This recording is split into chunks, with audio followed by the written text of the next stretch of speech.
नमस्कार. रुपाली संभाजी मोरे कोगे. आम्ही शेती करतो आहे. माझं शिक्षण 12वी झाले. 12वी झाल्यानंतर माझ्या वडिलांनी निर्णय घेतला की मुलगा शेतकरी पाहिजे, एकत्र कुटुंब पाहिजे.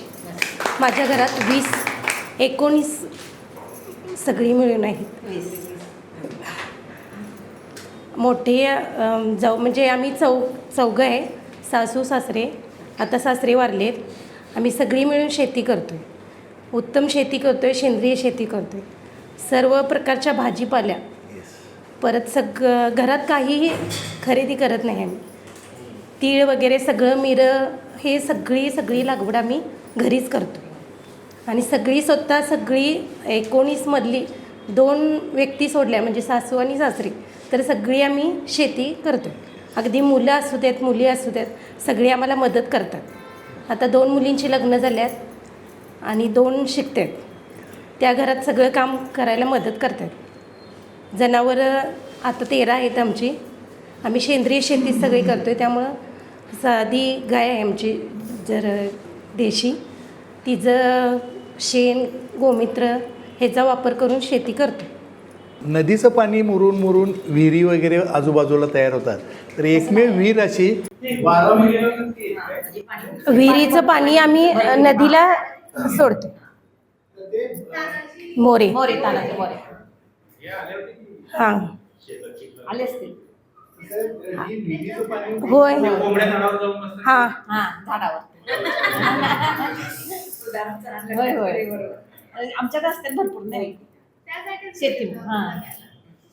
वीर आम्ही तुमचा व्हिडिओ हां आणि ती विहीर भरली तर त्यांनी जो पाट काढलाय तो नदीला जातो. सायकल तर्फे. सायकल. नदीला पाणी देणारी विहीर म्हणजे नदीचं पाणी आहे. नितळ पाणी. होय म्हणजे बाहेरून काही खरेदी नाही करत. म्हणजे चहा पुड वगैरे तेवढंच, मीठ, चहा पुड एवढंच. ते आसामला होय. ते काय आमच्याकडं हे होत नाही. नाही त्यामुळे होय. सध्या काय म्हणजे मुलं शिकतातच, खरं शेतीवर जास्त भर आहे हो. कारण बाहेर गेल्यानंतर आपण स्वतः तिथं पण राहायला म्हणजे कामच करायला पाहिजे. मुलं असू द्यात, मुली असू द्यात, शेतात पण करायलाच पाहिजे. आरोग्य चांगलं राहण्यासाठी शेती केलेली उत्तम. कोणकोणती पिकं शेतामध्ये? सध्या 250 टन ऊस, हां, कलिंगड, काकडी, वांगी, हां ती पण घेतो. म्हणजे घरात जे लागते ते सगळं घरीच हे करतो. सूर्यफूल आहे सगळं. परवडत नाही म्हणजे सध्या तर शेतकऱ्यांना दरच नाही हो, म्हणजे हमी भाव दिलाच जात नाही. आता ऊस बघायला गेलं तर आत्ताच्या दराप्रमाणे आम्हाला म्हणजे परवडतच नाही. कारण 5,500 रुपये टनाला खर्च येतोय शेतकऱ्याला. आता सध्या 5,500 रुपये टन दिला तरच शेतकऱ्याला परवडायला पाहिजे, नाहीतर काही नाही. आता कर्जमाफी केली, ही कशासाठी? फक्त शेतीसाठी. आता जर देश चांगला सक्षम बनवायचा असला तर शेतकऱ्यांच्याकडे जास्त भर दिला पाहिजे. कारण आता सध्या रासायनिक शेती हे म्हणजे जास्त परवडतच नाही. आणि कॅन्सरसारखं जास्त भरपूर प्रमाणात, अगदी माझ्या मैत्रिणीचा मुलगा 9 वर्षाचा कॅन्सरनं हे झालं बघ.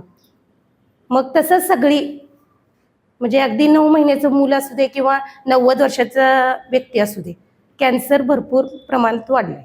मग त्याच्यासाठी काय करायला पाहिजे? सगळ्यांनी सेंद्रिय शेती करायला पाहिजे. त्यासाठी सुरुवात कशापासून करायला पाहिजे? गाईपासून करायला पाहिजे. एक देशी गाय घ्यायला पाहिजे घरात.